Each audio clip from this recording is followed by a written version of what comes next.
당신도 모르는 사이 지금 이 순간에도 수백 개의 인공위성이 당신의 머리 위를 지나가며 지구를 촬영하고 있습니다. 이 위성 사진 한 장이 전쟁의 판도를 바꾸고 월스트리트의 돈의 흐름을 결정합니다. 테슬라 공장 주차장에 차가 얼마나 있는지 알면 다음 분기 생산량을 예측할 수 있고요. 중국의 항구에 컨테이너선이 얼마나 드나드는지 보면 세계 경제의 온도를 느낄 수 있습니다. 이 모든 걸 가능하게 하는 눈, 바로 우주에서 지구를 내려다보는 관측 위성입니다. 세상은 점점 더 불확실해지고 있습니다. 우크라이나에서는 전쟁이 계속되고 있고 기후 변화는 전 세계의 농작물 지도를 바꾸고 있죠. 거대한 유조선이 어디로 향하는지, 북한의 미사일 기지에 어떤 변화가 있는지 우리는 어떻게 알 수 있을까요? 눈으로 직접 볼 수 없다면 우리는 그저 추측만 할 뿐입니다. 과거에는 이 우주의 눈을 미국이나 러시아 같은 초강대국 정부만 가질 수 있었습니다. 하지만 지금은 완전히 달라졌습니다. 민간 기업들이 더 작고 더 강력한 위성을 훨씬 더 저렴하게 우주로 쏘아 올리고 있습니다. 보이지 않던 것을 보게 되면서 새로운 시장이 열리고 있습니다. 오늘 영상에서는 보이지 않는 것을 보게 해주는 기술, 바로 지구 관측 위성 시장에 대해 이야기할 겁니다. 이 시장이 왜 지금 폭발적으로 성장하는지, 어떤 기업들이 이 우주 전쟁터에서 피 터지게 싸우고 있는지, 그리고 가장 중요한 것, 그래서 우리는 어디에 투자해야 하는지 명확하게 알려드리겠습니다. 오늘 영상을 끝까지 보시면 여러분은 위성 데이터가 어떻게 돈이 되는지 그 가치사슬의 핵심을 꿰뚫어 보게 될 겁니다.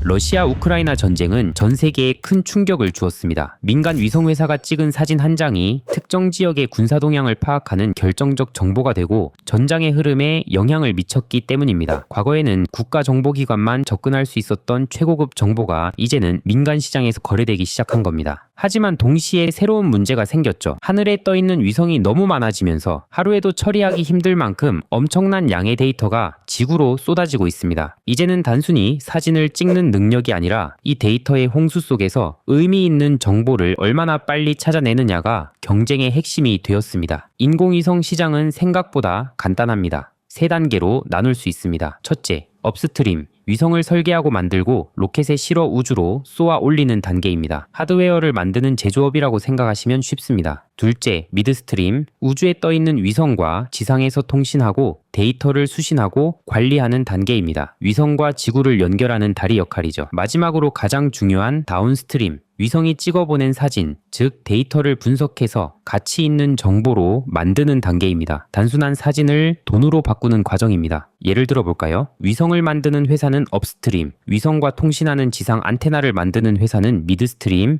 그 위성이 찍은 항구 사진을 분석해서 지금 물동량이 20% 줄었으니 경기가 나빠질 겁니다. 라는 보고서를 파는 회사는 다운스트림입니다. 과거에는 이 세 단계를 각기 다른 회사가 맡았지만 지금은 이걸 전부 다 하는 수직 계열화가 대세입니다. 시장은 정말 빠르게 크고 있습니다. 노바스페이스라는 시장 조사 기관에 따르면 현재 약 50억 달러, 우리 돈으로 7조 원에 가까운 지구 관측 데이터 시장이 2033년에는 80억 달러, 11조 원을 넘어설 것으로 전망됩니다. 특히 데이터를 가공해서 파는 서비스 부문이 아주 가파르게 성장하고 있습니다. 왜 이렇게 시장이 커지는 걸까요? 이유는 두 가지입니다. 수요 폭발과 비용 감소 때문입니다. 첫 번째, 수요 폭발의 주범은 바로 정부와 국방입니다. 러시아 우크라이나 전쟁에서 위성 데이터가 얼마나 유용한지 전 세계가 똑똑히 봤습니다. 민간 위성 기업이 찍은 사진 한 장으로 러시아군의 위치와 규모가 실시간으로 드러났죠. 드론과 함께 전쟁의 양상을 바꾼 게임 체인저가 된 겁니다. 이걸 본 미국 정부는 EOCL이라는 프로그램을 만들었습니다. 쉽게 말해 우리 정부가 너희 민간 위성 기업들 사진을 대량으로 오랫동안 사줄게라는 약속입니다. 미국의 맥사, 플래닛, 블랙스카이 같은 회사들이 이 프로그램에 선정돼서 안정적인 수익을 올리고 있습니다. 가장 큰 시장은 북미지만 가장 빠르게 성장하는 곳은 아시아입니다. 아직 자치적인 관측 위성 시스템을 갖추지 못한 나라들이 많기 때문이죠. 두 번째 이유는 비용 감소입니다. 스페이스X 덕분에 위성을 우주로 보내는 발사 비용이 말도 안 되게 싸졌습니다. AI와 클라우드 기술 덕분에 위성 이미지를 분석하는 비용과 시간도 크게 줄었죠. 예전에는 위성 사진 한 장 받아서 분석하려면 전문가들이 며칠 밤을 새워야 했지만 지금은 AI가 단 몇 분 만에 사진 속 모든 자동차와 건물을 식별하고 변화를 찾아냅니다. 이 시장의 경쟁 구도는 아주 재밌습니다. 바벨형 과점 형태입니다. 바벨 아시죠? 양 끝은 무겁고 가운데는 가는 운동기구요. 한쪽 끝에는 맥사 에어버스처럼 오랫동안 정부와 일해온 거대하고 안정적인 공룡 기업들이 있습니다. 초고해상도 위성기술과 정부와의 깊은 관계를 바탕으로 국방시장을 꽉 잡고 있죠. 다른 한쪽 끝에는 신흥 기업들이 치열하게 싸우고 있습니다. 그런데 이 공룡들을 위협하는 파괴자들이 나타났습니다. 첫 번째 파괴자는 플래닛 랩스입니다. 이 회사는 해상도가 아니라 빈도로 승부했습니다. 맥사가 엄청나게 비싼 초고성능 위성 하나를 띄울 때 플래닛은 신발 상자만한 작은 위성 큐브셋 수백 개를 우주에 뿌렸습니다. 해상도는 좀 떨어지지만 그 대가로 지구 전체 육지를 매일 한 번씩 촬영하는 말도 안 되는 능력을 갖게 됐죠. 농사를 짓거나 원자재 투자를 하는 사람들에게는 최고 화질 사진 한 장보다 매일 찍은 그저 그런 사진 수백 장이 훨씬 유용했습니다. 이게 바로 로엔드 파괴입니다. 또 다른 파괴자는 SAR 위성입니다. 우리가 보통 생각하는 위성 사진은 광학 위성입니다. 사람 눈처럼 빛을 이용해서 사진을 찍죠. 그래서 구름이 끼거나 밤이 되면 무용지물입니다. 하지만 SAR 위성은 레이더를 쏴서 그 반사파로 지형을 읽어냅니다. 구름이 끼든 밤이든 상관없이 땅을 볼 수 있습니다. 카펠라 스페이스 같은 회사가 이 기술의 선두주자인데 이건 완전히 새로운 시장을 열어버린 신시장 파괴입니다. 자, 시장이 어떻게 돌아가는지 대충 감이 오시죠? 공룡 같은 기존 강자와 파괴적인 신규 기업들이 뒤엉켜 싸우는 아주 역동적인 시장입니다. 그럼 여기서 우리는 어떻게 해야 하냐? 어떤 기업이 이 전쟁에서 살아남아 시장을 지배하게 될까요? 여기서부터가 본론입니다. 결국 이 시장의 승자는 위성을 직접 만들고 직접 운영해서 거기서 나오는 독점적인 데이터를 AI로 분석해 고객이 원하는 정답을 파는 회사가 장악하게 될 겁니다. 대표적인 기업으로 스페이스X가 있습니다. 제가 생각하는 이 시장의 핵심 성공 공식은 간단합니다. 독점적인 데이터 소스와 강력한 AI 분석 능력이 합쳐지면 승리한다는 것이죠. 단순히 위성을 잘 만들기만 하거나 남의 위성 사진을 받아서 분석만 하는 것만으로는 부족합니다. 데이터의 원천을 소유하는 것이 다운스트림 분석 시장에서 엄청난 경쟁 우위를 제공하기 때문입니다. 왜냐고요? 인공지능 모델을 학습시키려면 엄청난 양의 데이터가 필요합니다. 내가 직접 운영하는 위성군이 있으면 남들은 가질 수 없는 독점적인 데이터를 무한정 쌓을 수 있습니다. 더 좋은 데이터가 더 똑똑한 AI를 만들고 더 똑똑한 AI가 더 비싼 값에 팔리는 선순환이 만들어지는 겁니다. 진정한 가치는 하드웨어, 즉 위성 껍데기가 아니라 소프트웨어, 즉 분석 능력에서 나옵니다. 원본 위성 사진 자체는 점점 더 흔해지고 있습니다. 중요한 건 그 사진에서 무엇을 읽어내느냐입니다. 블랙스카이라는 회사는 사진을 파는 게 아니라 실시간 정보 시스템을 구독 형태로 팝니다. 이게 바로 미래의 모습입니다. 그럼 한국 주식에서는 어디에 주목해야 할까요? 저는 세 가지 유형의 기업을 눈여겨봐야 한다고 생각합니다. 첫째, 세트레가이 같은 수직 계열화 기업입니다. 세트레가이는 위성 시스템 개발 및 제작부터 자회사 SIIS를 통한 위성 영상 판매, SIA를 통한 AI 기반 분석 서비스까지 모든 것을 다합니다. 최근에는 30cm급 초고해상도 위성인 스페이스 IT를 성공적으로 발사해서 직접 데이터를 생산하는 운영사로 거듭나고 있습니다. 특히 한화에어로스페이스에 인수되면서 거대 방산그룹의 자본력과 네트워크라는 날개를 달았죠. 최근 자회사 SIIS가 유럽 주요 기관과 수천만 유로 규모의 영상 공급 계약을 체결한 것이 이 모델이 통하고 있다는 강력한 증거입니다. 이외로 한국항공우주도 수직계 열화에 힘쓰고 있습니다. 둘째, 곡괭이와 삽 전략입니다. 골드러시 때 진짜 돈을 번 사람은 금을 캐던 광부가 아니라 광부들에게 청바지와 곡괭이를 팔던 사람이었죠. 위성 시장이 커지면 반드시 필요한 것들이 있습니다. 바로 위성과 통신하기 위한 지상 안테나입니다. 이 분야에 숨겨진 세계적인 강자가 바로 인텔리안테크입니다. 수많은 적외도 위성들이 하늘을 뒤덮을수록 지상에는 더 많은 더 좋은 안테나가 필요합니다. 인텔리안테크는 이 시장의 성장에 올라탈 수 있는 최고의 곡괭이 회사 중 하나입니다. 셋째, 위성의 눈을 만드는 핵심 부품 기업입니다. 위성이 많아지면 당연히 위성의 핵심 부품인 센서, 즉 탑재체 수요도 늘어납니다. 한화시스템은 우리나라에서 유일하게 전자광학, 적외선 센서와 고성능 영상, 레이더 탑재체를 모두 만들 수 있는 기업입니다. 시장이 성장할수록 당연히 수혜를 볼 수밖에 없는 구조입니다. 결론은 간단합니다. 미래의 위성 관측 시장은 단순히 우주에 쇳덩기를 쏘아 올리는 하드웨어 경쟁이 아닙니다. 지구 위에서 벌어지는 모든 일을 손바닥처럼 들여다보고 거기서 돈이 되는 정보를 뽑아내는 정보 엔진을 만드는 경쟁입니다. 센서, 위성, 지상국, 그리고 AI 소프트웨어를 완벽하게 결합한 시스템을 구축하는 기업, 최고의 위성을 가진 회사가 아니라 최고의 정보 엔진을 가진 회사가 모든 것을 가져갈 겁니다. 우리는 바로 그런 기업을 찾아야 합니다. 오늘 영상 여기까지입니다. 재밌고 유익하셨다면 구독, 좋아요, 댓글 부탁드립니다. 감사합니다.